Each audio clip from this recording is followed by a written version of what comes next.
Olá, tudo bom com vocês? Hoje nós vamos continuar na nossa discussão a respeito dos aspectos culturais e comportamentais dentro das organizações. Em particular, vamos falar um pouquinho sobre a impessoalidade e a frieza nas relações interpessoais.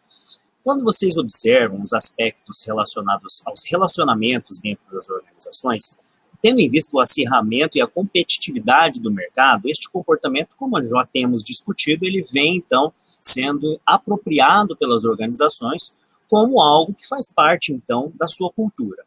Muito se diz, em termos de recursos humanos e gestão de pessoas, que dentro das organizações, aspectos como clima organizacional, cultura organizacional, aceitação relacionada a aspectos comportamentais dos indivíduos dentro das organizações são priorizados. E isso é verdade, principalmente quando a gente fala das grandes organizações, sejam estas empresas de grande porte nacionais ou até mesmo multinacionais. Né?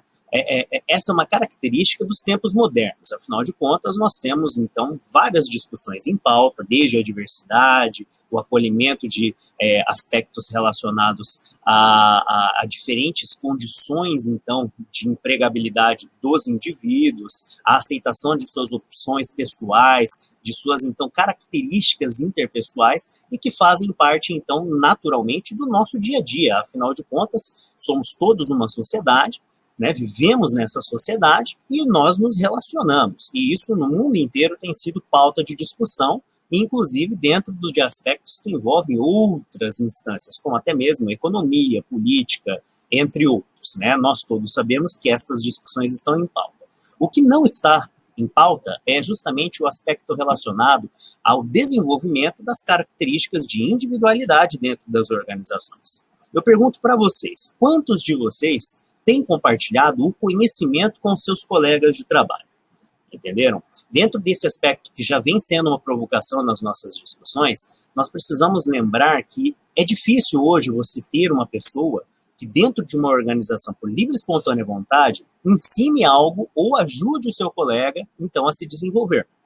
Não é apenas isso. Aquela camaradagem dos relacionamentos interpessoais das pequenas às grandes organizações também deixou de existir. Isso principalmente é percebido quando você tem, então, uma análise das diferentes esferas hierárquicas dentro das organizações. Enquanto ainda nos níveis mais baixos da hierarquia de uma determinada empresa você encontra aquela relação um pouco mais próxima entre os indivíduos que colaboram dentro desta, nos níveis médios e superiores, essa característica de relações interpessoais que envolvem, por exemplo, a troca de situações do dia a dia, do cotidiano, problemas pessoais, situações envolvendo filhos, cônjuges, namoradas, companheiros ou companheiras, aspectos relacionados a dificuldades que o indivíduo tem no desenvolvimento ou no cumprimento das metas, ou até mesmo aquela velha brincadeira que a gente tem dentro do ambiente de trabalho, ou tínhamos dentro do ambiente de trabalho, onde se trocavam, então, as famosas figurinhas. Isso tem deixado de existir.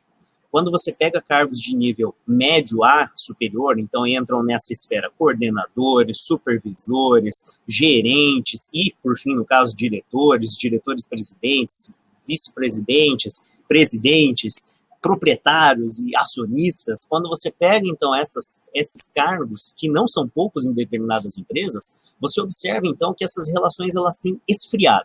E não é porque a pessoa não goste de conviver com outras, ou porque as pessoas não gostam de conviver entre si. É pelo fato de que, com a necessidade de entregas cada vez mais rápidas, parametrizadas, em tempos cada vez mais cronometrados, considerando aspectos relacionados à gestão moderna dentro das empresas, nós temos, então, ali o quê? Uma perda muito grande relacionada, então, à construção de ambientes favoráveis a longo prazo para que essas organizações continuem se desenvolvendo. Para as empresas, e eu digo isso de uma forma geral, não estamos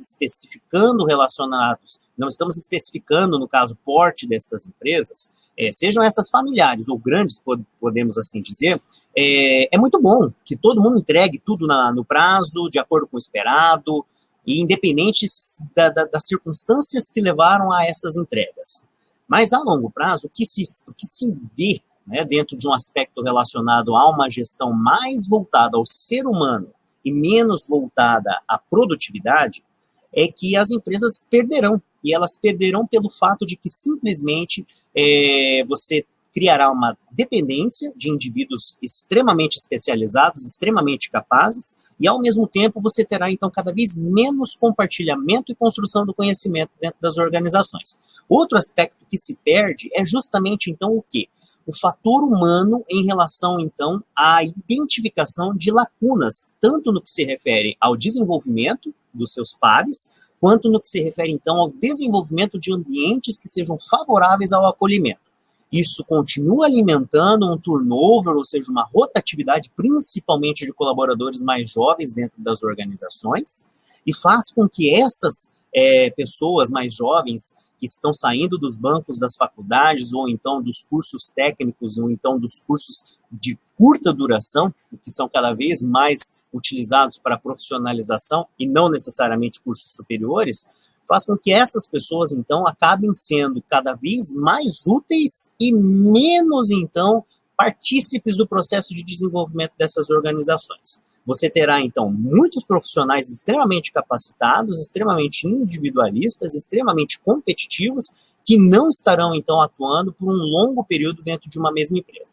Um colega meu que trabalhou durante anos a fio como consultor de instituições, como Sebrae, consultor, então, adjunto, então, de fundações, como CNPq, entre outros, vinculados à pesquisa, desenvolvimento tecnológico, industrial, e que trabalhou também como consultor na sua empresa e como professor universitário na área de gestão, ele sabiamente me disse uma vez, né, que o principal legado das organizações é estar, então, em processo de construção contínua, e que essa construção contínua possa, então, desenvolver os indivíduos dentro da empresa para que estes participem da continuidade dessa construção. Afinal de contas, uma organização que aprende, ela não aprende momentaneamente, ela deve aprender continuamente dentro das premissas que nós sabemos que existem da gestão, de aprendizado contínuo, melhoria contínua e desenvolvimento das habilidades e competências dos seus colaboradores.